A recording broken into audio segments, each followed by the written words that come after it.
শুকরিয়া জানাচ্ছি এজন্য যে আল্লাহ তাআলা আমাদেরকে দুল হিজ্জা জিলহজ মাসে উপনীত হওয়ার তৌফিক এনায়েত করেছেন। আমরা আজকে মালয়েশিয়াতে অলরেডি জিলহজ শুরু করে ফেলেছি এবং আমরা জানি যে এই জিলহজের প্রথম দশক মানে প্রথম 10টি দিন খুবই গুরুত্বপূর্ণ 10টি দিন। আল্লাহ তাআলার কাছে খুবই পছন্দনীয় এই 10 দিনের আমলগুলো, এমনকি জেহাদের চাইতেও বেশি হাদিসে এসেছে। এবং কালামুল্লাহ মাজিদে আল কোরআন আল কারিমে আল্লাহ তাআলা এই জিলহজের প্রথম 10 দিনের শপথ করেছেন। এই 10 দিনের এবাদত আল্লাহ তাআলার কাছে এত বেশি পছন্দনীয় হওয়ার কারণ হচ্ছে এই 10 দিনে আল্লাহ তাআলা উম্মাহাতুল ইবাদাত অর্থাৎ যত মৌলিক ইবাদত আছে সবগুলো মৌলিক ইবাদতের একটা সমন্বয় করেছেন জিলহজ মাসের এই প্রথম 10 দিনে, যেটা বছরের অন্য কোনো সময় কিন্তু পাওয়া যায় না।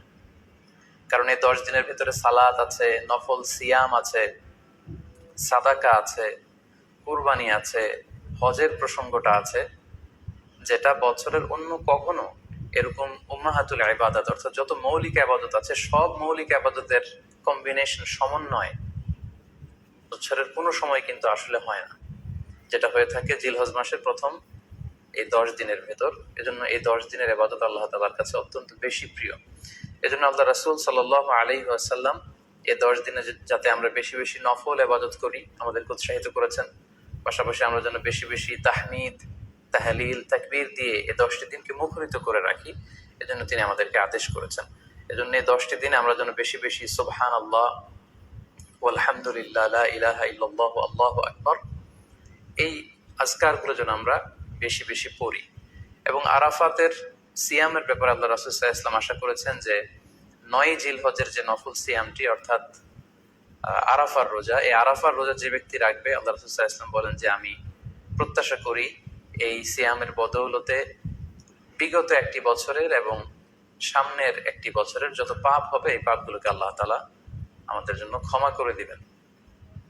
এবং জিলহজের 9 তারিখ ফজর থেকে কিন্তু আমাদেরকে ওয়াজিব তাকবীর পাঠ করতে হয়। আমরা জানি সেটা শুরু হয় আরাফার দিন ফজর থেকে। 9 তারিখ ফজর থেকে শুরু করে 13 তারিখ আসর পর্যন্ত এই তাকবীরগুলো প্রত্যেক সালাতের পরে পড়া আমাদের জন্য আবশ্যক। আমরা যেন এই নফল আজকারগুলো, এই নফল তাকবীরগুলো যাতে আমরা বেশি বেশি করে দেই। এবং যারা কুরবানি করার জন্য ইচ্ছা পোষণ করেছেন তারা যেন এই 10 দিনের আগেই তাদের মাথার চুল এবং নখ কেটে পরিচ্ছন্ন হয়ে যান এবং জিলহজের এই 10 দিনে তারা যাতে মাথার চুল না কাটে এবং হাতের নখ না কাটে, এই মর্মে আল্লাহ রাসূল সাল্লাল্লাহু আলাইহি ওয়াসাল্লাম আমাদেরকে গাইডলাইন দিয়েছেন। সব মিলে আল্লাহ তাআলার কাছে এই 10টি দিনের ইবাদত খুবই প্রিয়। এমনকি হাদিসে এসেছে, যেটা আমরা বললাম যে জেহাদের চাইতেও বেশি প্রিয়। এজন্য এই সুবর্ণ সুযোগটুকুন যেন আমরা কখনোই মিস না করি।